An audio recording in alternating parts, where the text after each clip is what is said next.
으로 더불어민주당 제224차 최고위원회의를 속개하겠습니다. 회의를 속개하겠습니다. 먼저 정청래 당대표의 모두 발언이 있겠습니다. 내란 수계 윤석열의 무기징역이 선고된 것은 사법정의의 명백한 후퇴입니다. 12.3 비상계엄을 내란 행위로 인정하고 내란 우두머리에 해당하는 죄값 중 최저 형량이라도 선고했다는 것을 제외하면 결과와 내용면에서 모두 부족했습니다. 감경 사유는 더욱 처참합니다. 윤석열에 대한 양형 참작의 사유로 첫째, 아주 치밀하게 계획을 세운 것으로 보이지 않는 점을 꼽았습니다. 직접적인 물리력이 실제 행사되지는 않았고 대부분의 계획이 실패로 돌아갔다는 점을 덧붙였습니다. 이는 사실과 다릅니다. 국회를 봉쇄하고 도끼로 문을 부수고서라도 국회의원을 끌어내라고 했고 헬기를 동원했으며 노상원 수첩에서 보듯이 수많은 사람들을 체포, 구금, 살인 계획까지 세웠습니다. 이것이 성공했다면 저도 이 세상 사람이 아니었을 것이고 이재명 대통령은 물론 김민석 총리, 박찬대, 우원식 등 많은 사람들이 죽었을 것입니다. 계엄의 요건을 만들기 위해 북한으로 무인기를 보냈습니다. 얼마나 치밀했습니까? 사전에 계엄을 경고한 민주당, 국회로 달려온 시민들, 헬기 진입을 막은 김문상 대령, 서강대교를 넘지 말라는 조성현 대령 등 12.3 내란의 밤은 헌법과 민주주의 수호를 위해 맨몸으로 맞섰던 시민들과 소극적으로 행동한 군인들의 용기 덕분에 실패했을 뿐입니다. 헌법재판소 윤석열 파면 판결문 내용에도 이렇게 나와 있습니다. 12.3 내란이 실패한 것은 윤석열의 치밀한 부족이 아니라 시민들의 적극적 행동 덕분입니다. 그래서 대한민국 국민이 노벨평화상 후보로 추천까지 된 것 아닙니까? 다음으로 나열된 양형 참작 사유는 더욱 황당하기 짝이었습니다. 다른 범죄 경력이 없고 장기간 공직에 있었으며 65세의 비교적 고령인 점을 들었습니다. 비교적 고령인 65세 대목에서 실수가 터졌습니다. 윤석열이 55세였다면 사형을 선고했다는 말입니까? 79세 고령인 한덕수 전 총리에 대한 선고에서도 내란 행위는 고령이라도 엄한 처벌을 하는 것이 타당하다며 양형의 나이를 고려하지 않았습니다. 다른 범죄 이력이 없고 공무원이라 감경했다고요? 장기간 공직에 있었다면 대한민국의 대통령이라면 더 높은 도덕적 잣대로 헌법을 수호하지 못한 죄를 물어야 하지 않겠습니까? 더욱 국법을 지켜야 하지 않겠습니까? 이런 이유로 가중처벌해야 되는 것입니까? 다른 범죄 경력이 없다. 초범이라는데 내란에 재범이 있을 수 있습니까? 참으로 황당합니다. 내란을 직접 계획했고 민주주의 헌정질서, 국가 경제와 대외 신인도에 심각한 타격을 입혔으며 선량한 시민들을 고통에 빠뜨리는 등 막대한 사회적 비용을 초래한 점, 재판 과정에서 특별한 사유 없이 출석을 거부하며 일말의 반성조차 보이지 않은 점, 이런 것들은 어째서 양형에 참작하지 않았습니까? 어제 윤석열이 무기징역을 선고받았던 그 법정은 30년 전 전두환이 사형을 선고받았던 바로 그 법정입니다. 전두환은 대통령 신분이 아니었을 때 아래로부터의 내란을 일으켰고 윤석열은 대통령 신분으로 위로부터의 내란, 즉 친위 쿠데타를 일으켰습니다. 한덕수 재판을 맡았던 이진관 부장판사도 판결문을 통해 밝혔듯이 12.3 내란은 위로부터의 내란에 해당하며 그 위험성의 정도가 아래로부터의 내란과는 비교할 수 없을 정도로 크다고 했습니다. 전두환보다 더 악성인 내란이기에 전두환보다 더 엄한 벌을 내려야 했습니다. 전두환도 1심에서 사형을 선고받았는데 윤석열에게 무기징역이 선고된 것은 사법정의 역사적 후퇴의 다름 아닙니다. 판결은 지기현 부장이 했지만 지기현 판사는 역사 법정에서 결코 자유롭지 못할 것입니다. 오늘의 죄를 벌하지 않는 것은 내일의 범죄에 용기를 주는 일이라고 했습니다. 내란 청산의 핵심은 국민들이 납득할 수 있는 확실한 단죄입니다. 내란의 티끌까지도 철저히 법정에 세워야 합니다. 조이대 사법부를 이대로 둘 수 없습니다. 2차 종합특검과 내란 전담 재판부에서는 1심에서 미진했던 법리적 판단을 적극 보완해야 할 것입니다. 특히 지기현 재판부는 필기 형태나 내용들이 조악하다며 노상원 수첩을 중요한 증거로 여기지 않았습니다. 이 부분은 종합특검에서 집중적인 수사와 진실 규명이 필요합니다. 살인범이 살인을 기억할 때 연필로 살인 대상을 이름에 쓰면 그것은 죄가 안 되는 겁니까? 오히려 생각나는 대로 필기 연필로 막 볼펜으로 막 적은 것이 더 중요한 범죄의 증거 아니겠습니까? 지기현 판사 정말 세상 물정 모르고 국민의 정서도 모르는 철딱선이 없는 그런 판결을 한 것입니다. 더불어민주당은 내란 전담부를 통해 국민과 역사의 눈높이에 맞는 진정한 단죄가 이루어질 수 있도록 혼신의 힘을 다하겠습니다. 사법부가 제2의 전두환, 제2의 윤석열이라는 반역의 불씨를 계속 남기는 일이 없도록 사법개혁안, 대법관 증원, 법외국지 신설, 재판소원제 도입 등 사법개혁을 확실하게 완수하겠습니다. 내란범에게는 사면을 제한하는 사면금지법도 신속하게 통과시키겠습니다. 망국적 부동산 공화국을 반드시 극복하겠습니다. 집은 삶의 기반입니다. 그러나 안식처가 되어야 할 우리들의 집이 그동안 투기, 투자 세력에 의해 왜곡되고 변질되었습니다. 실소유자의 주거 불안뿐 아니라 저출생, 수도권 일극체제 등 심각한 사회 문제의 주범이 되고 말았습니다. 부동산 자산이 대물림되며 기성세대와 미래세대, 수도권과 비수도권 격차는 걷잡을 수 없이 벌어졌습니다. 내 집 마련이라는 소박한 꿈을 접어야 하는 국민들의 어려움을 더 이상 방치할 수 없기에 이재명 대통령이 연일 나서고 있습니다. 부동산과의 전쟁에서 반드시 승리할 것입니다. 투기를 위한 다주택자를 향한 이재명 대통령의 메시지는 모두가 잘 사는 대한민국을 위한 것입니다. 자금력 있는 다주택자가 시장을 주도하는 지금의 비정상적인 상황에서 양도소득세 중과를 제기하는 것은 응당한 조치입니다. 부당한 특혜를 중단하여 투기 수요를 줄이고 실소유자를 위한 매물 확보가 절실합니다. 우리는 지금 망국적 부동산 문제 해결, 국민의 보편적 주거권 확보를 위해 결단해야 합니다. 이재명 대통령은 사회 악은 다주택자들이 아니라 다주택이 돈이 되게 만드는 정치인에게 있다고 했습니다. 정확한 지적입니다. 정치인의 한 사람으로 저 역시 오늘의 아픈 현실의 책임을 통감합니다. 집은 투기 대상이 돼서도 안 되며 부동산 투기를 이용하는 정치인에게 표가 돼서도 안 됩니다. 말이 아닌 행동으로 책임을 다하겠습니다.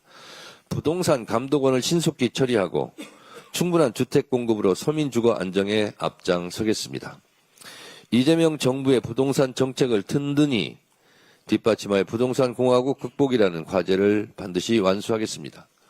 국민의힘 장동혁 대표에게 요청합니다. 세간의 언론 보도에 집이 6채란 말이 나옵니다. 사실인지 아닌지 본인이 잘 알 것입니다. 최근에는 부모님까지 들먹이면서 울먹였다는 보도를 제가 보았는데 울지 마세요. 그리고 부동산 청산하시기 바랍니다. 지금 다주택자 문제로 지금 이재명 대통령께서 연일 애쓰고 있는데 6채라는 것이 억울할 수 있겠으나 본인도 억울하겠죠. 그런데 좀 억울함을 이번에 해소하시기 바랍니다. 부동산 정책에 협조해 주시기 바랍니다. 국민의힘도 투기 세력에 대한 옹호를 멈추고 공당으로서 책임을 다해야 합니다. 가짜뉴스로 국민을 갈라치고 시장 심리를 자극하는 행태는 국민의 불안만 키울 뿐입니다. 아무런 대안도 없이 반대 입장 만들어 놓을 때가 아닙니다. 정치의 의무와 역할을 회피하지 말고 부동산 시장 정상화로 국민의 삶을 지키는 데 힘을 모아주실 것을 진심으로 바랍니다. 네, 다음은 한병도 원내대표의 발언이 있겠습니다. 내란 수계 윤석열에게 무기징역이 선고됐습니다. 사형 선고를 고대한 대다수 국민의 상식과는 거리가 먼 판결이었습니다. 윤석열은 무장 군대를 동원해 대한민국 헌정 질서와 민주주의를 짓밟고 국회와 선관위를 침탈해 국민의 생명을 위협한 내란 수계입니다. 특검은 즉각 항소하고 사법부는 법정 최고형을 선고해서 대한민국 법치주의가 살아있음을 증명해야 합니다.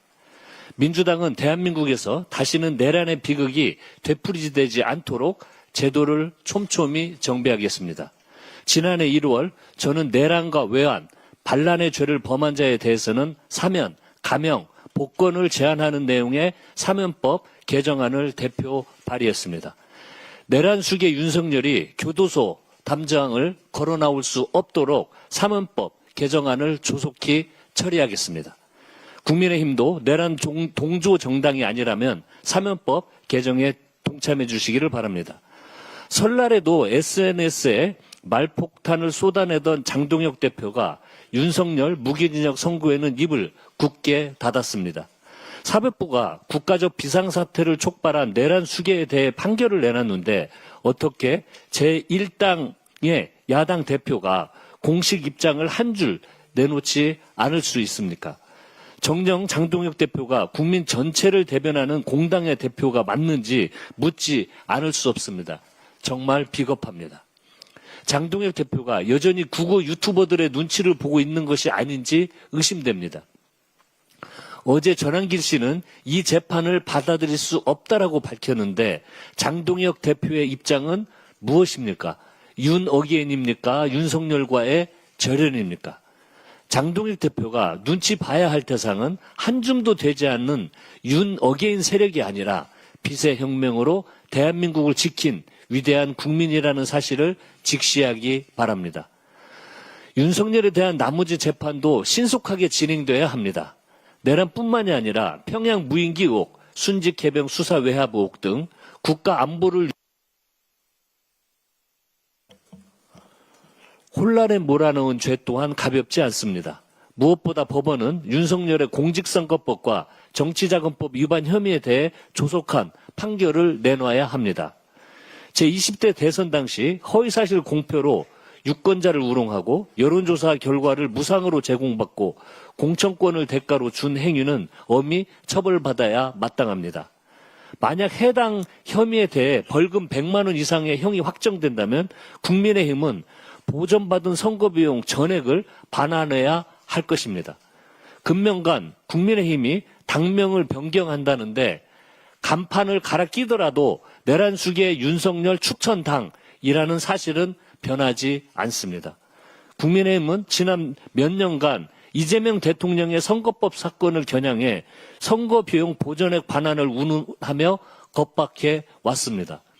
심지어 2024년 11월 국민의힘 주진우 의원은 당선 무효형 선고 이후 선거비용 보전액에 대한 징수 면탈을 막기 위한 공직선거법 개정안도 발의한 바 있습니다. 사법부에 요청합니다.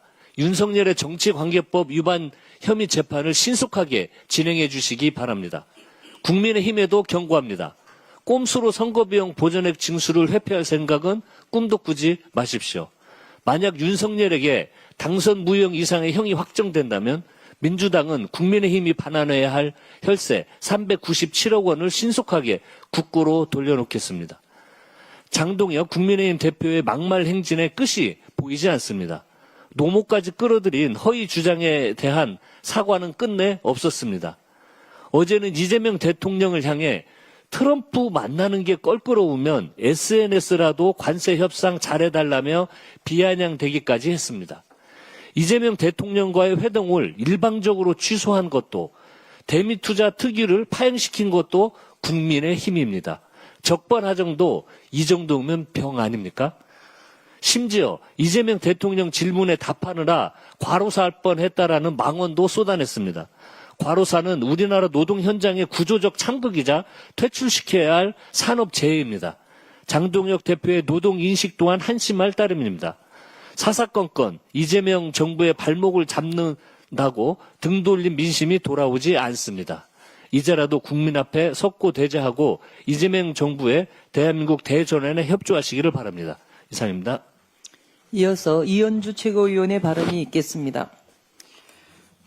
네, 어제 코스피가 5,700을 돌파를 했습니다. 지금도 5,700을 넘어 있는데요. 6,000을 목전에 두고 있는데 코스피 5,000이 대선 공약이었습니다. 그때 5,000 대선 공약 할 때 그때 뭐라고 했습니까? 많은 분들이 믿지 않았죠. 사실 뭐 될 거라고는 생각했지만 이렇게 예상보다 훨씬 빠르게 그리고 굉장히 힘차게 이렇게 오를 거라고는 생각을 저희도 못했습니다. 저는 사실 그 주변 동료들 의원님들한테도 ETF 투자 권고를 했었는데요. 같이 함께 참여하자. 그런데 저랑 같이 이렇게 또 ETF 투자하신 분들 굉장히 지금 그 표정이 밝습니다. 네. 어쨌든 우리 국민들께서 이 부분은 우리 그 금융 자본의 어떤 생산적 금융으로의 전환, 그리고 머니무브라는, 특별한 의미가 있고, 예전에 한번 말씀드린 바 있지만, 이렇게 이 자본의 자본소득의 수익률이 노동소득의 수익률보다 계속 높아지는 글로벌 인플레이션 시대에는 이런 자본시장이 활성화돼서 국민들 개개인이 평범한 국민들도 함께 이런 성장의 과실을 공유할 수 있는 체제가 제대로 확립되는 것이 매우 중요하다라는 것이 이재명 정부와 우리 민주당의 확고한 경제 철학입니다. 이것이 더 잘 될 수 있도록 또한 지금은 대형주 중심으로 상승세를 견인해 가고 있는데 사실 우리 코스닥에는 많은 부분들 미비한 제도들도 있고 또 앞으로 갈 길이 멀다고 생각합니다. 이런 코스닥 그 대형주뿐만이 아니라 우리 코스피 그리고 코스닥까지 내실을 기하고 펀더멘탈이 더 튼튼해질 수 있도록 제도적 개혁을 비롯해서 책임을 다하겠습니다. 어제 내란 우두머리 윤석열에 대한 1심 재판 무기징역이 선고되는데요. 물론 그간에 친위 쿠데타에 대해서 이것이 내란이 아니다라고 했던 피고인 측의 주장을 배척한 것은 워낙 우리가 직위원 재판부에 대한 불신이 심했기 때문에 어떻게 보면 이거 하나에 대해서도 참 그나마 다행이다라고 가슴을 쓸어내리기도 합니다만 가만히 생각을 해보면 너무나 당연한 것이었습니다. 그래서 지금 이 친위 쿠데타, 사실 대통령의 쿠데타는 워낙 역사상 처음 있는 일이기 때문에 군 통수권자가 직접 쿠데타를 일으킨 것은요. 근데 이것은 그만큼 위험하고 또 어떻게 보면 마음만 먹으면 언제든지 할 수 있는 것이기 때문에 반드시 일벌백계 할 필요가 있습니다. 이런 관점에서 봤을 때 양형이 매우 중요한데 우리 대한민국에선 사형이 사실상 사문화돼서 집행은 되고 있지 않습니다만 그런 관점에서 어마어마한 헌정질서 위반 행위에 대해서 이것을 무기징역에 그친 것은 국민 법감정에 부합하지 않는다고 생각합니다. 특히 사전에 광범위한 모의가 분명히 있었는데도 불구하고 이것을 인정하지 않았습니다. 이것은 반드시 항소심에서 심리를 통해서 입증되어야 한다 이렇게 생각하고요. 그리고 많은 분들이 말씀하셨습니다만 초범, 고령, 장기간 공무원으로 재직했다. 이런 것들은 굉장히 사실 이 헌정질서 문란행위에 비하면 굉장히 조잡한 사유인데 이런 조잡한 사유를 들어서 이 어마어마한 내란죄를 감경해 준다. 이게 과연 상식적으로 맞는 얘기냐. 국민들에게 설득력이 전혀 없다라고 생각합니다. 특히 고령과 관련해서는 왜 고령을 양형 사유로 감안하느냐. 너무 나이가 들어서 사실은 건강이 굉장히 안 좋은데도 불구하고 감옥에 이렇게 수감을 장기간 하게 되면 이게 이제 좀 문제가 생길 수 있다. 이런 관점 때문에 양형에서 고령을 고려하는 것입니다. 이유가 그런데 지금 이 내란죄는 워낙 심각한 죄이기 때문에 법정 최저형이 무기징역입니다. 그런데 이 무기징역이 법정 최저형인 범죄에 대해서 하면서 고령을 고려하는 것은 논리적으로 말이 안 됩니다. 여기서 명백한 양형 부당 사유고 반드시 이것은 항소심에서 제거되어야 할 사안이라고 생각합니다. 상고심에서는 수사와 심리를 더 보완해서 법과 증거에 따른 엄정하고 일관된 판단으로 대한민국 헌정질서 수호 의지를 분명히 보여주시기를 바랍니다. 그리고 아울러서 국민의힘 특히 장동혁 대표 아무런 입장을 발표하지 않았습니다. 도대체 제1야당의 대표가 이런 엄청난 판결에 대해서 아무런 입장을 표시하지 않는다. 이게 말이나 되는 일입니까? 입장을 표시를 하십시오. 그리고 국민의힘 단순하게 이런 내란 수계를 배출했다, 대통령으로. 그래서 책임을 통감한다. 이것은 어불성설입니다. 국민의힘이 그냥 배출만 하고 말았습니까? 그동안 이렇게까지 내란까지 획책하게 된 그 상황은 수년에 걸쳐서 윤석열 대통령 시절에 그 수많은 아주 심각한 이 헌법을 넘나드는 이런 행위들을 계속 여당으로서 방임해 왔기 때문입니다. 아니 방임 정도가 아니라 사실은 추종해 왔지 않습니까?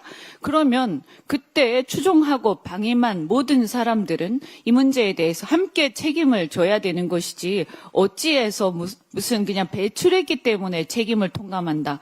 이것은 굉장히 웃긴 일이다라고 저는 생각합니다. 한번 자신들이 그동안 윤석열 대통령 시절에 어떤 옹호를 해왔는지, 어떤 헌법 위반의 소지가 있는 행위들에 대해서 계속 방치해왔는지 돌아보시고 거기에 대한 응당의 책임을 다 져야 한다 이렇게 생각합니다.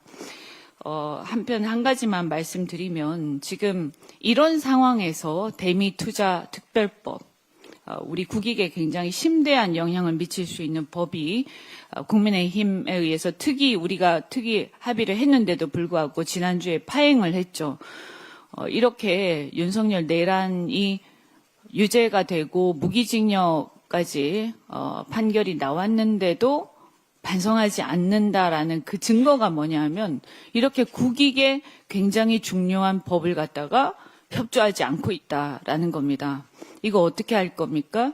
대한민국 국익을 볼모로 잡고 계속 가는 이 정당이 과연 적법하고 합헌적인 정당이냐 저는 묻고 싶습니다. 당장 재개하십시오. 뭐 하는 겁니까 이거? 우리 국민들 여기 만약에 미국에 이 투자가 제대로 안 돼서 관세가 10% 올라가고 우리가 일본하고의 경쟁에서 일본은 지금 합의했잖아요. 일본하고 경쟁해서 우리가 못 이기고 그래서 우리 자동차 시장 이것은 그냥 단순한 자동차가 아니라 자동차 부품 그 생태계 그리고 전후방 산업 수백만 명의 대한민국 국민들이 생계가 문제가 되는 일입니다. 그런데 지금 뭐 하는 겁니까? 저는 국민의힘이 대미투자특별법 이 특위 당장 다시 재개해서 바로잡지 않으면 이것은 용서할 수 없는 일이다라고 생각합니다.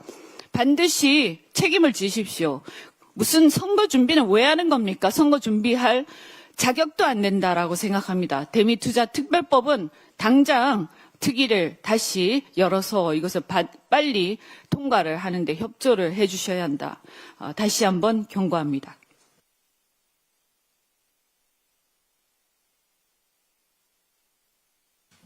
다음으로 황명선 최고위원의 발언이 있겠습니다. 네, 어제 조희대 사법부 주기현 재판부는 내란 수괴 윤석열에게 법정 최저형을 선고하는 자비를 베풀었습니다.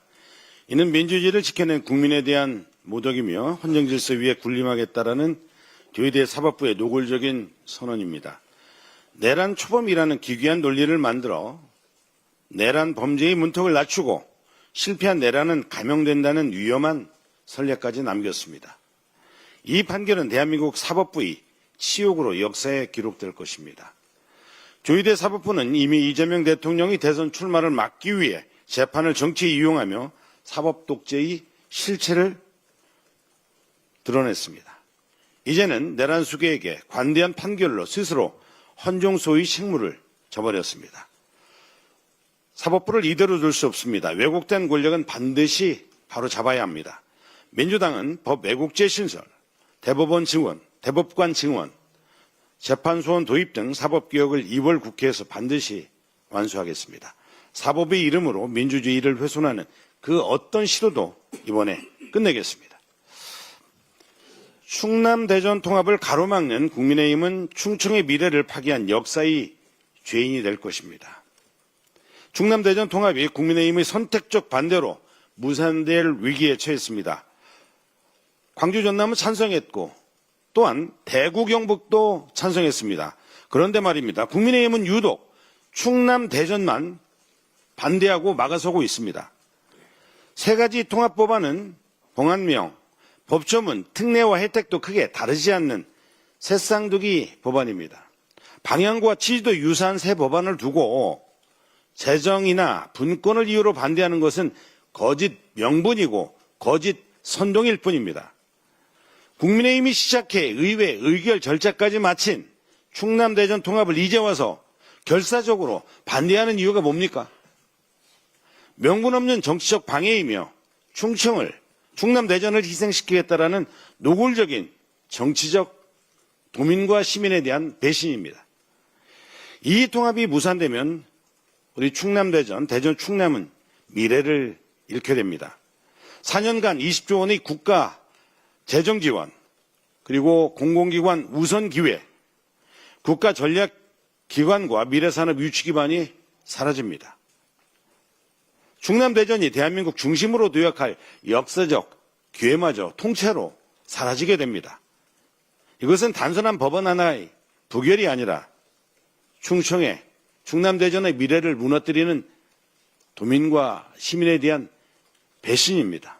그 책임은 분명합니다. 국민의힘 이장우 대전시장, 김태흠 충남도지사, 반대 여론을 선동하는 국민의힘 충청 정치인들이 그 책임의 당사자입니다. 국민의힘 장동혁 대표에게 묻습니다.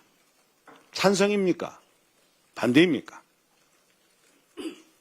왜 반대를 하도록 찬성했다가 반대하도록 충남도와 도의회와 대전시 의회가 어저께 반복적 의결을 했습니다. 왜 찬성했다가 왜 반대합니까? 이거 도민과 시민들에 대한 해당행위 아닙니까? 도민과 시민을 우롱하는 일 아닙니까? 왜 올리합니까? 충남 대전 통합을 가로막는 국민의힘은 충청의 미래를 파기한 역사의 죄인으로 기록될 것입니다. 새 지역의 통합 법안은 이제 월요일 법사위, 화요일 본회의 통과 절차만을 앞두고 있습니다. 민주당은 충남 대전 통합 특별법이 반드시 통과될 수 있도록 법사위부터 본회의까지 충청의 미래를 지킨다는 각오로 끝까지 모든 책임을 다하겠습니다. 이상입니다. 다음으로 강덕구 최고위원의 발언이 있겠습니다.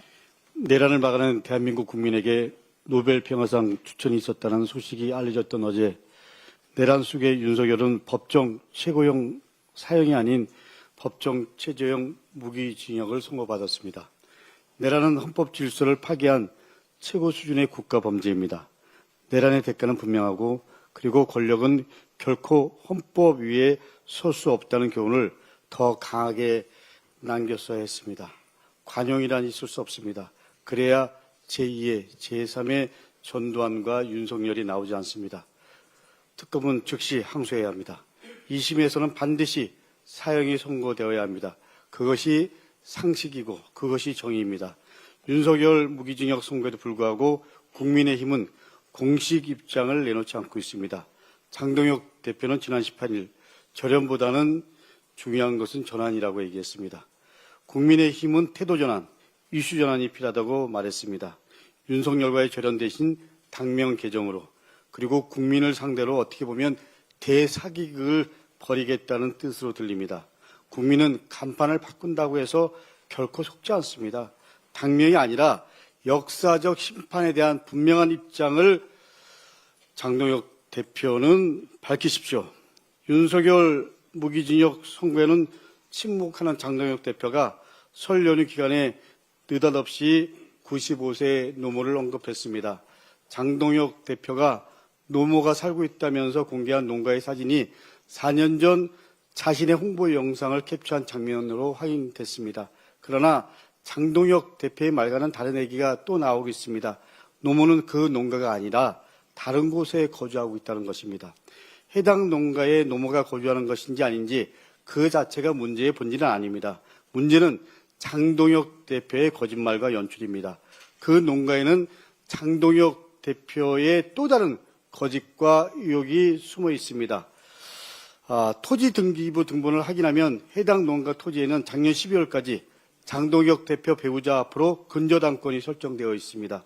채권 최고액은 4,800만 원이었습니다. 다시 말해 장동혁 대표 부부가 농가 토지를 담보해서 대략 4천만 원대의 대출을 받았다는 것입니다.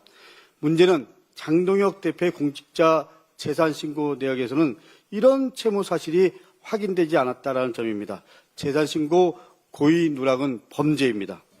시점은 고의성을 더욱 의심하게 합니다. 근저당권은 2018년 8월에 설정되었습니다. 장동혁 대표 부부가 기획부동산 업체에 투자를 했던 바로 그 시점과 일치합니다. 장동혁 대표 부부의 기획부동산 투기 의혹은 이미 알려져 있습니다. 장동혁 대표 부부는 2018년 수반건설이라는 기획부동산 업체에 투자를 했습니다. 그리고 2019년도에 그 업체는 부도위기에 빠집니다. 그러자 장동혁 대표는 당시 판사 신분을 활용해서 배우자와 함께 이 업체를 압박합니다. 그래서 투자금 대신에 서산 화곡리 토지로 돌려받았다고 합니다. 이런 투기 의혹과 일련의 흐름 속에 노모가 거주한다는 농가의 토지가 이용된 것입니다. 어떻게 보면 이것이 본질일 수 있습니다. 장동혁 대표는 주택 6채 보유 사실에 대한 소명 요구, 그리고 농가 사진을 올리면서 불호자는 운운했습니다. 부동산 투기 의혹의 본질을 가리려는 얄팍한 술수가 뻔히 보입니다. 국민은 연출이 아니라 사실을 요구합니다. 이제 장동혁 대표 사실을 밝혀야 합니다. 어떻게 보면 장동혁 대표는 지금 스스로 무덤을 파고 있습니다. 이상입니다. 네, 다음으로 이성윤 최고위원의 발언이 있겠습니다. 어제 조희대 법원의 윤석열 무기징역 선고 납득이 되십니까? 전두환보다 더 위험한 윤석열 친일 쿠데타에 대해 법정 최재형은 또 뭡니까? 미래의 친일 쿠데타를 꿈꾸는 자에게 다시는 그런 꿈조차 꾸지 못하도록 법정 최고형, 사형 선고를 요구하는 국민 뜻을 또다시 배신했습니다. 잠깐 법원 역사를 보겠습니다. 우리는 130년 전 동학 농민항쟁을 잘 알고 있습니다. 하나, 동학의 2대 교주 최시영에게 교수형을 내렸던 판사를 기억하는 이는 많지 않습니다. 제가 태어난 전라도에서 백성의 고열을 빨다가 농민 번기로 쫓겨난 고부군수 조병갑, 동학의 원흉인 탕관우리 조병갑이 도리어 판사가 되어 최시영 교주에게 사형 선고를 했다는 사실을 아십니까? 이러한 적반하장의 사례는 이뿐이 아닙니다. 을사오적 이완영도 법대에 앉아 애국 인사들을 재판하던 판사였습니다. 판결을 빙자하여 역사를 오염시키는 반역행위가 오늘날에도 이어지고 있습니다. 인혁당 사건이나 제일동포 간첩당 조작 사건 등등 오역의 역사의 중심에는 여지없이 사법부가 있었습니다. 재판소원제가 4심제라고요? 3심으로 충분하고 그것만으로 공정한 재판이 된다면 재심제도는 뭐 때문에 존재합니까? 위원 위법한 극소수 사건이 헌법재판소에 가는 것인데 재판이 남발될 것이라고요? 재판소원제가 국민들에게 피해가 갈 거라는 대법원 태도에는 코웃음이 나옵니다. 그렇게 국민의 안위를 걱정하는 법원이 12.3 내란의 밤에 무엇을 했습니까? 불법 계엄에 단 한 번이라도 반대声명을 낸 적이 있습니까? 국민의 대표 기관인 국회의 결정에 수용 불가라니요. 국민을 무시하는 주제넘는 언동이 아닐 수 없습니다. 최근 조희대 법원의 김건희, 명태균, 어제 윤석열 법정 최재형 무기징역 선고까지 조희대 법원에게는 도무지 국민이란 보이지 않는가 봅니다.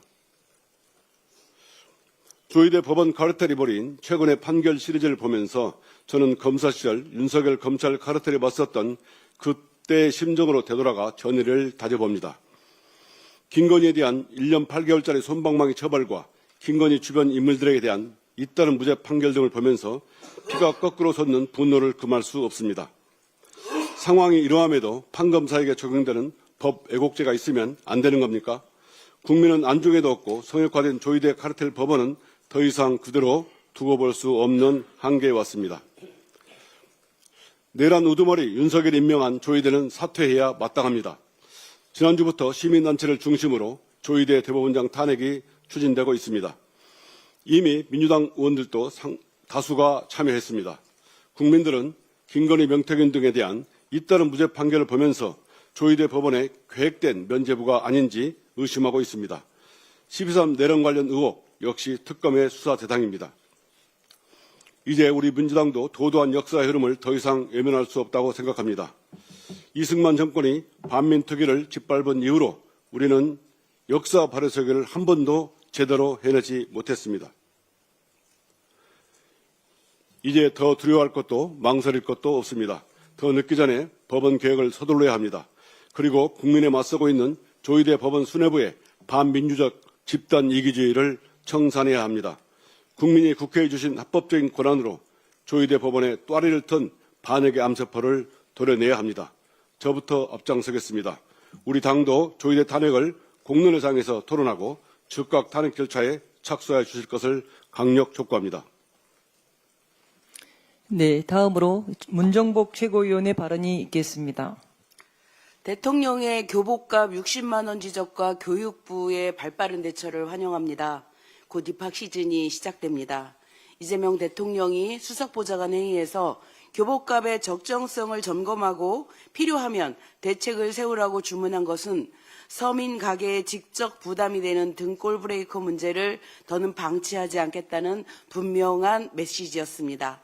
이어 교육부를 중심으로 관계부처가 오늘 교복제도 전반을 점검하는 첫 합동회의를 연다는 방침을 밝힌 것 역시 시의적절합니다. 교복 문제는 단순히 정복 한 벌의 가격으로만 설명되지 않습니다.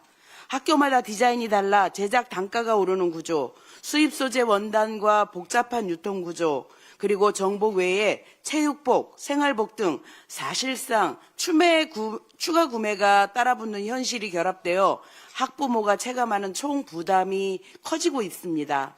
상한가 제도가 존재하더라도 실제 구매 품목이 늘어나면 부담은 그대로 남습니다. 이런 문제의식에서 정부가 교복 가격의 적정성을 살피고 담합 등 불공정 행위 여부까지 점검하겠다고 밝힌 점은 환영할 일입니다. 이제 중요한 것은 점검이 결과로 이어지는 것입니다. 소비자가 원단 혼용률, 기능성, 옵션 품목별 가격 등 교복 가격을 좌우하는 정보를 제대로 알고 비교할 수 있어야 하고 불공정 행위가 확인된다면 단호하게 바로잡아야 합니다. 또한 학교 주간 구매 제도 역시 현장의 실질 부담을 기준으로 보완되어야 하며 정장 형태의 교복이 학생들의 하루 생활에서 얼마나 실용적인지 생활복, 체육복을 어떻게 합리적으로 구성할지에 대해서도 학교 구성원들의 논의를 바탕으로 현실적인 대안을 찾아야 합니다. 그래야 교복이 상징과 실용 사이에서 학생과 학부모에게 부담만 떠넘기는 구조를 바꿀 수 있습니다. 교복은 단지 옷값의 문제가 아니라 학생들의 일상과 학교 문화 그리고 서민 가게의 현실을 함께 건드리는 민생 과제입니다. 교복 가격과 교복 문화를 합리적으로 개선해 국민의 부담을 줄이는 성과로 이어지도록 최선을 다하겠습니다. 감사합니다. 다음으로 박지원 최고위원의 발언이 있겠습니다. 장동혁 대표의 유치한 프레임 전환 시도와 이에 부안회동한 언론의 보도 행태를 개탄합니다. 설 연휴 동안 부동산 논쟁이 뜨거웠습니다. 대통령께서 연일 SNS를 통해 부동산 정상화 의지를 밝히셨습니다. 그러나 6주택 보유 의혹을 받는 제1야당 대표는 정책으로 답하지 않았습니다. 다주택자에 대한 금융, 세제 특혜를 유지하는 것이 타당한가라는 본질적인 질문에 대해서 불효자는 운다면서 95세 노모를 앞세운 신파극으로 대응했습니다. 다주택자 악마화라거나 대통령의 1주택도 로또라면서 논점을 흐려 물타기를 시도했습니다. 정책 토론회장을 감성 프레임으로 바꿔치기 한 것입니다. 노모까지 끌어들인 유치한 프레임 정치는 결국 스스로 허점을 드러냈습니다. 문제된 사진이 이번 명절이 아니라 수년 전 촬영된 것이었고 실제로는 다른 집에 거주하면서 일부러 빈곤을 연출했다는 의문까지 제기되면서 애초에 감성 전략은 설득력을 잃었습니다. 하지만 그 과정에서 드러난 언론의 보도 행태는 못내 아쉽습니다. 언론은 단순히 사실을 전달하는 기관이 아니라 검증하고 맥락을 설명하고 국민에게 판단 기준을 제시할 책임을 집니다. 국민들께서는 누가 더 자극적으로 말했는지가 아니라 무엇이 사실이고 어떤 정책이 타당한지를 알고 싶어 하십니다.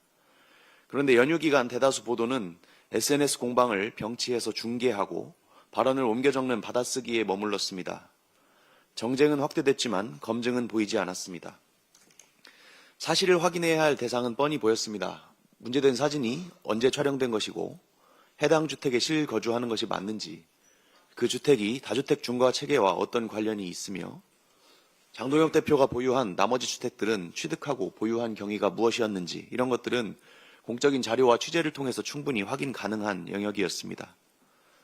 정책 맥락에 대한 설명도 없었습니다. 다주택 중과 유예가 무엇이고 어떤 조건이나 기간, 세목에 적용되는지 설명이 없다면 정책 논쟁은 사라지고 감정 소비만 남습니다. 권력자의 발언에 대한 이해관계를 추적하는 감시 기능도 이행되지 않았습니다.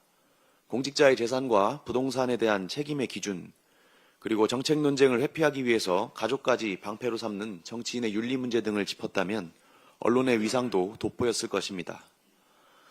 우리 사회가 논의해야 할 의제의 우선순위를 정하는 힘은 언론에 있습니다. 정치인의 SNS 전략이 아무런 검증 없이 공론장을 지배하도록 방치한다면 시민들은 진영놀이를 따라 양극화되고 맙니다. 언론이 여론 형성 및 권력 감시라는 본연의 기능으로 돌아오기를 촉구합니다. 이상입니다. 네, 마지막으로 서삼석 최고위원의 발언이 있겠습니다. 진짜 마지막입니다. 오늘은 최고위원으로서 마지막 서해를 말씀드리고자 합니다. 저는 25년 8월 6일 지명직 최고위원으로 임명된 이후 오늘로써 200일이 채 안 되는 199일째를 맞았습니다. 지난 2월 2일 중앙위원회에서 당원 1인 1표제와 전략적 당원 지위 향상을 위한 지명직 최고위원 1인 전략적 우선 지명의건이 의결된 바 있습니다. 이에 더 강하고 더 단단한 민주당, 속도감 있는 혁신을 위해 자리를 비워드리려고 합니다. 이것이 사임 이후의 전부입니다. 지명해 주신 정청래 당대표님과 최고위원들께 깊이 감사드립니다. 그리고 이재명 대통령님과 당대표님께서 보여주신 특별한 희생의 특별한 보상, 그리고 호남에 대한 각별한 애정과 배려, 지원의 호남인을 대신해서 깊이 감사와 고마움을 드립니다. 다만 대표님과 당원 여러분의 기대를 충분히 담아내지 못한 점은 아쉽게 생각합니다. 특별히 농어민과 소외 및 취약계층에 더 두텁게 다가서기에 노력하였으나 많이 부족했습니다. 국민과 당원 여러분, 병원연 새해 힘찬 기운으로 일상에서 건강과 희망이 함께 하시기를 기원드립니다. 그동안 함께 해주신 당 지도부와 당직자, 언론인, 그리고 국민과 당원 여러분께 다시 한번 마음을 담아 정중히 인사를 드립니다. 감사합니다.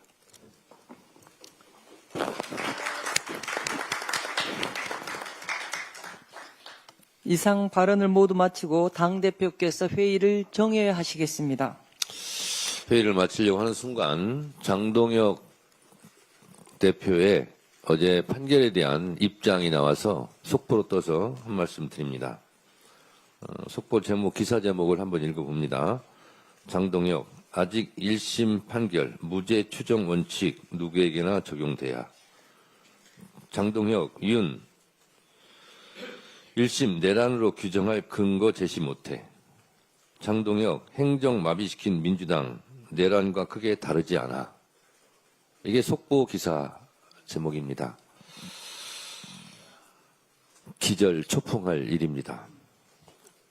장동혁 대표는 윤 어게인을 넘어서 윤석열 대변인입니까? 윤석열과 장동혁, 윤장 동체입니까?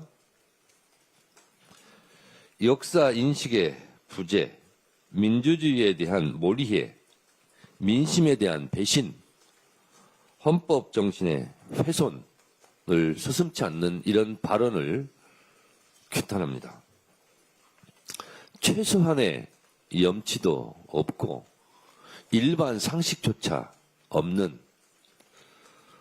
폭언이고 망언이라고 생각합니다. 윤 어게인 세력과의 절연을 요구하는 국민들의 요구와 또 당내 생각 있는 의원들의 외침을 장동혁 대표는 끝내 외면하고 배신하고 말았습니다.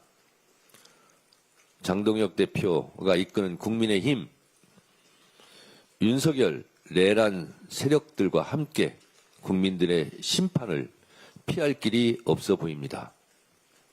제발 정신 차리십시오. 이상으로 회의를 종의하겠습니다.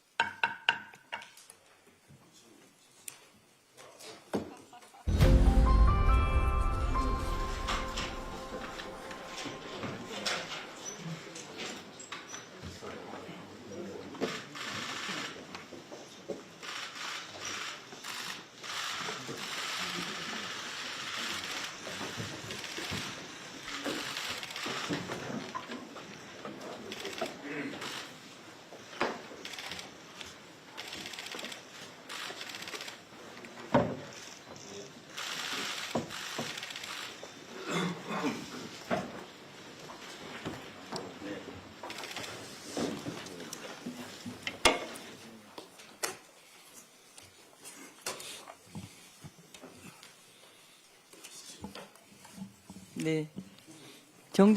정청래 당대표의 속개 선언으로 더불어민주당 제224차 최고위원회의를 속개하겠습니다. 회의를 속개하겠습니다. 먼저 정청래 당대표의 모두 발언이 있겠습니다. 내란 수괴 윤석열의 무기징역이 선고된 것은 사법정의의 명백한 후퇴입니다. 12.3 비상계엄을 내란 행위로 인정하고 내란 우두머리에 해당하는 죄값 중 최저 형량이라도 선고했다는 것을 제외하면 결과와 내용 면에서 모두 부족했습니다. 감경 사유는 더욱 처참합니다. 윤석열에 대한 양형 참작의 사유로 첫째, 아주 치밀하게 계획을 세운 것으로 보이지 않는 점을 꼽았습니다. 직접적인 물리력이 실제 행사되지는 않았고 대부분의 계획이 실패로 돌아갔다는 점을 덧붙였습니다. 이는 사실과 다릅니다. 국회를 봉쇄하고 도끼로 문을 부수고서라도 국회의원을 끌어내라고 했고 헬기를 동원했으며 노상원 수첩에서 보듯이 수많은 사람들을 체포, 구금, 살인 계획까지 세웠습니다. 이것이 성공했다면 저도 이 세상 사람이 아니었을 것이고 이재명 대통령은 물론 김민석 총리, 박찬대, 우원식 등 많은 사람들이 죽었을 것입니다. 계엄의 요건을 만들기 위해 북한으로 무인기를 보냈습니다. 얼마나 치밀했습니까? 사전에 계엄을 경고한 민주당, 국회로 달려온 시민들, 헬기 진입을 막은 김문상 대령, 서강대교를 넘지 말라는 조성현 대령 등 12.3 내란의 밤은 헌법과 민주주의 수호를 위해 맨몸으로 맞섰던 시민들과 소극적으로 행동한 군인들의 용기 덕분에 실패했을 뿐입니다. 헌법재판소 윤석열 파면 판결문 내용에도 이렇게 나와 있습니다. 12.3 내란이 실패한 것은 윤석열의 치밀한 부족이 아니라 시민들의 적극적 행동 덕분입니다. 그래서 대한민국 국민이 노벨평화상 후보로 추천까지 된 것 아닙니까? 다음으로 나열된 양형 참작 사유는 더욱 황당하기 짝이었습니다. 다른 범죄 경력이 없고 장기간 공직에 있었으며 65세의 비교적 고령인 점을 들었습니다. 비교적 고령인 65세 대목에서 실수가 터졌습니다. 윤석열이 55세였다면 사형을 선고했다는 말입니까? 79세 고령인 한덕수 전 총리에 대한 선고에서도 내란 행위는 고령이라도 엄한 처벌을 하는 것이 타당하다며 양형의 나이를 고려하지 않았습니다. 다른 범죄 이력이 없고 공무원이라 감경했다고요? 장기간 공직에 있었다면 대한민국의 대통령이라면 더 높은 도덕적 잣대로 헌법을 수호하지 못한 죄를 물어야 하지 않겠습니까? 더욱 국법을 지켜야 하지 않겠습니까? 이런 이유로 가중처벌해야 되는 것입니까? 다른 범죄 경력이 없다. 초범이라는데 내란에 재범이 있을 수 있습니까? 참으로 황당합니다. 내란을 직접 계획했고 민주주의 헌정질서, 국가 경제와 대외 신인도에 심각한 타격을 입혔으며 선량한 시민들을 고통에 빠뜨리는 등 막대한 사회적 비용을 초래한 점, 재판 과정에서 특별한 사유 없이 출석을 거부하며 일말의 반성조차 보이지 않은 점, 이런 것들은 어째서 양형에 참작하지 않았습니까? 어제 윤석열이 무기징역을 선고받았던 그 법정은 30년 전 전두환이 사형을 선고받았던 바로 그 법정입니다. 전두환은 대통령 신분이 아니었을 때 아래로부터의 내란을 일으켰고, 윤석열은 대통령 신분으로 위로부터의 내란, 즉 친위 구테타를 일으켰습니다. 한덕수 재판을 맡았던 이진관 부장판사도 판결문을 통해 밝혔듯이 12.3 내란은 위로부터의 내란에 해당하며 그 위험성의 정도가 아래로부터의 내란과는 비교할 수 없을 정도로 크다고 했습니다. 전두환보다 더 악성인 내란이기에 전두환보다 더 엄한 벌을 내려야 했습니다. 전두환도 1심에서 사형을 선고받았는데 윤석열에게 무기징역이 선고된 것은 사법정의 역사적 후퇴에 다름 아닙니다. 판결은 지기현 부장이 했지만 지기현 판사는 역사 법정에서 결코 자유롭지 못할 것입니다. 오늘의 죄를 벌하지 않는 것은 내일의 범죄에 용기를 주는 일이라고 했습니다. 내란 청산의 핵심은 국민들이 납득할 수 있는 확실한 단죄입니다. 내란의 티끌까지도 철저히 법정에 세워야 합니다. 조이대 사법부를 이대로 둘 수 없습니다. 2차 종합특검과 내란 전담 재판부에서는 1심에서 미진했던 법리적 판단을 적극 보완해야 할 것입니다. 특히 지기현 재판부는 필기 형태나 내용들이 조악하다며 노상원 수첩을 중요한 증거로 여기지 않았습니다. 이 부분은 종합특검에서 집중적인 수사와 진실 규명이 필요합니다. 살인범이 살인을 기억할 때 연필로 살인 대상을 이름을 쓰면 그것은 죄가 안 되는 겁니까? 오히려 생각나는 대로 필기, 연필로 막 볼펜으로 막 적은 것이 더 중요한 범죄의 증거 아니겠습니까? 지기현 판사 정말 세상 물정 모르고 국민의 정서도 모르는 철딱선이 없는 그런 판결을 한 것입니다. 더불어민주당은 내란 전담부를 통해 국민과 역사의 눈높이에 맞는 진정한 단죄가 이루어질 수 있도록 혼신의 힘을 다하겠습니다. 사법부가 제2의 전두환, 제2의 윤석열이라는 반역의 불씨를 계속 남기는 일이 없도록 사법개혁안, 대법관 증원, 법외국지 신설, 재판소원제 도입 등 사법개혁을 확실하게 완수하겠습니다. 내란범에게는 사면을 제한하는 사면금지법도 신속하게 통과시키겠습니다. 망국적 부동산 공화국을 반드시 극복하겠습니다. 집은 삶의 기반입니다. 그러나 안식처가 되어야 할 우리들의 집이 그동안 투자 세력에 의해 왜곡되고 변질되었습니다. 실소유자의 주거 불안뿐 아니라 저출생, 수도권 일극체제 등 심각한 사회 문제의 주범이 되고 말았습니다. 부동산 자산이 대물림되며 기성세대와 미래세대, 수도권과 비수도권 격차는 걷잡을 수 없이 벌어졌습니다. 내 집 마련이라는 소박한 꿈을 접어야 하는 국민들의 어려움을 더 이상 방치할 수 없기에 이재명 대통령이 연일 나서고 있습니다. 부동산과의 전쟁에서 반드시 승리할 것입니다. 투기를 위한 다주택자를 향한 이재명 대통령의 메시지는 모두가 잘 사는 대한민국을 위한 것입니다. 자금력 있는 다주택자가 시장을 주도하는 지금의 비정상적인 상황에서 양도소득세 중과를 제기하는 것은 응당한 조치입니다. 부당한 특혜를 중단하여 투기 수요를 줄이고 실소유자를 위한 매물 확보가 절실합니다. 우리는 지금 망국적 부동산 문제 해결, 국민의 보편적 주거권 확보를 위해 결단해야 합니다. 이재명 대통령은 사회 악은 다주택자들이 아니라 다주택이 돈이 되게 만드는 정치인에게 있다고 했습니다. 정확한 지적입니다. 정치인의 한 사람으로 저 역시 오늘의 아픈 현실의 책임을 통감합니다. 집은 투기 대상이 돼서도 안 되며 부동산 투기를 이용하는 정치인에게 표가 돼서도 안 됩니다. 말이 아닌 행동으로 책임을 다하겠습니다. 부동산 감독원을 신속히 처리하고 충분한 주택 공급으로 서민 주거 안정에 앞장서겠습니다. 이재명 정부의 부동산 정책을 든든히 뒷받침할 부동산 공화국 극복이라는 과제를 반드시 완수하겠습니다. 국민의힘 장동혁 대표에게 요청합니다. 세간의 언론 보도에 집이 6채란 말이 나옵니다. 사실인지 아닌지 본인이 잘 알 것입니다. 최근에는 부모님까지 들먹이면서 울먹였다는 보도를 제가 보았는데 울지 마세요. 그리고 부동산 청산하시기 바랍니다. 지금 다주택자 문제로 지금 이재명 대통령께서 연일 애쓰고 있는데 6채라는 것이 억울할 수 있겠으나 본인도 억울하겠죠. 그런데 좀 억울함을 이번에 해소하시기 바랍니다. 부동산 정책에 협조해 주시기 바랍니다. 국민의힘도 투기 세력에 대한 옹호를 멈추고 공당으로서 책임을 다해야 합니다. 가짜뉴스로 국민을 갈라치고 시장 심리를 자극하는 행태는 국민의 불안만 키울 뿐입니다.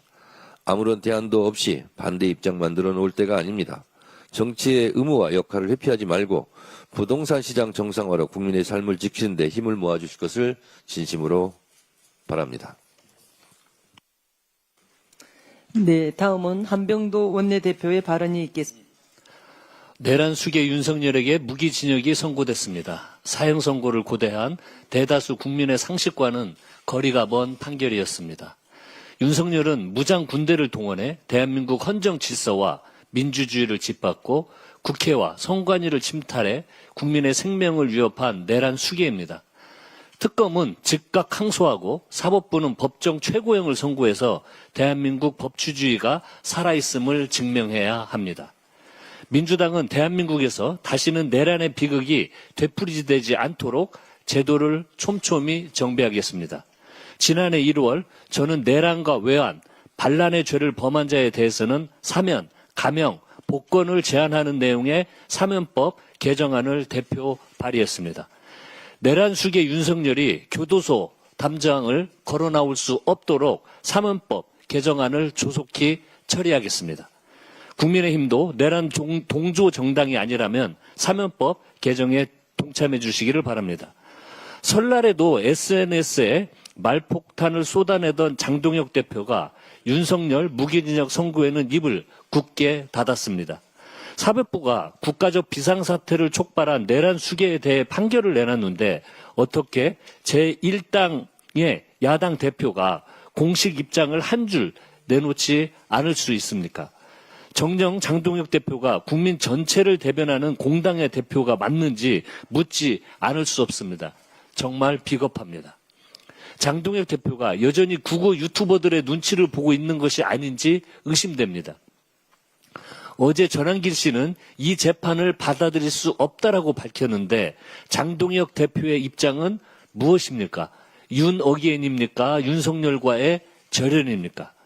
장동혁 대표가 눈치 봐야 할 대상은 한 줌도 되지 않는 윤 어게인 세력이 아니라 빛의 혁명으로 대한민국을 지킨 위대한 국민이라는 사실을 직시하기 바랍니다. 윤석열에 대한